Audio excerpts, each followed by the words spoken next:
Running. He's been running for almost 30 minutes without rest. He can't let those monsters catch him. If they do, they will take him back to the cage he has been held in for a year, against his will. He is severely lightheaded. His lungs are on fire and his legs feel as if they will give out at any moment. He used to be in better shape than this, but being confined in a small space for months, among other things, has made him weak. Maybe a little rest won't hurt. As he leans up against a tree to catch his breath, he inspects his surroundings. It is very dark, and all he can seem to make out is there are trees in every direction. He has no idea where he is, and no plan of what to do next other than to keep moving. He had escaped by tricking his captors. After weeks of scheming, he finally found the perfect time to execute his plan. One of his captors, known as the Doctor, who was particularly dark-hearted, would always come in and torture him for information. On the night of his escape, the Doctor entered the room and turned to grab the sharp object she always used to inflict pain on him. While she had her back to him, he swiftly yet quietly jumped up from where he was supposed to be bound and laced his arm around her neck, seizing her in a chokehold. His grip hadn't yet tightened enough to completely block her airways because this time, he wanted information from her. How did you... She gasped.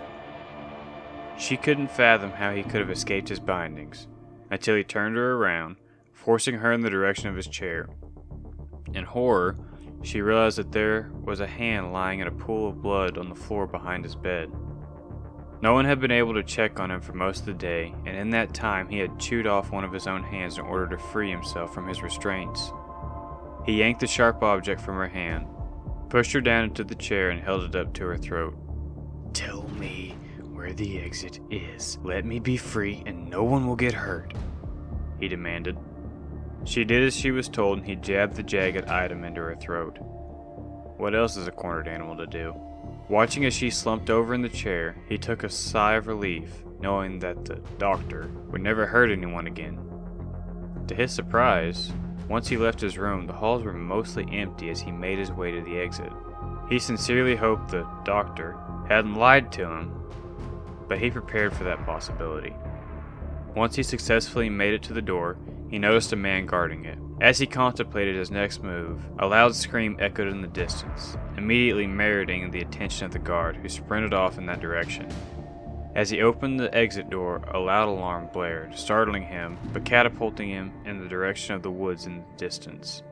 Now, just 35 minutes later, he believes he can taste freedom, as long as he keeps trucking forward. As he begins to run again, he starts to hear faint barking in the distance. It can't be. Have they sent the dogs after him? If so, has he been leading the dogs right in his direction this entire time, leaving behind a blood trail? He quickly takes off his shirt and wraps it firmly around the stump at the end of his arm to try to minimize the bleeding. He lets out a soft shriek due to the excruciating pain that runs through his arm. The barks are coming closer and far too quickly for him to outrun them. What can he do now? He can't go back to the hell he was living in. He won't. In a moment of haste, he decides to climb up the branches of the nearest tree. He struggles to get very high with one hand.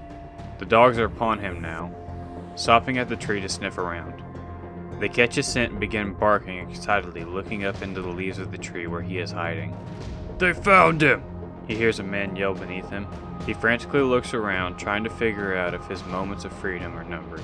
Out of the corner of his eye, he barely notices the faint outlines of a gun in his pursuer's hands.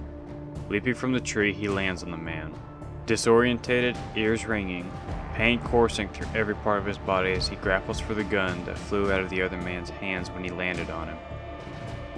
He finally makes contact with the gun on the ground just a couple of feet away. Slowly crawling back to his now unconscious captor, he points the gun at this evil monster who will stop at nothing to lock him away forever. All he wants is to see the sun again, to enjoy a nice home-cooked meal again. He won't let them win. Raising himself to his knees, he begins to pull the trigger when he feels a sharp pain in his neck. "No!" he howls, shooting the gun into the air. He instantly feels numb, and as everything begins to get fuzzy, he hits the ground, looking up into the eyes of the Doctor. The last thing he hears is a man over a radio asking, "Has inmate 294 been located?" And the Doctor responding with, The subject has now been apprehended. We injected him with a high sedative plasma concentration and will be bringing him back to the Leland County Psychiatric Hospital at 21:45 hours. He is no longer a threat. Over. Then everything goes dark.